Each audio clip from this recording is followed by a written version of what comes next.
puji-pujian anu dikawikeun ku barudak teh hasil diajar di madrasah.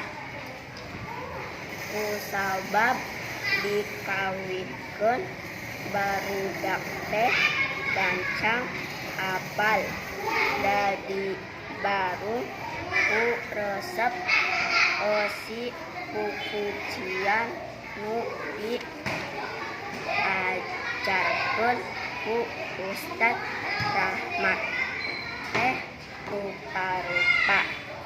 Barudak sok resepeun pisan mun keur madongkeun pujian anu eusina riwayat Kanjeng Nabi.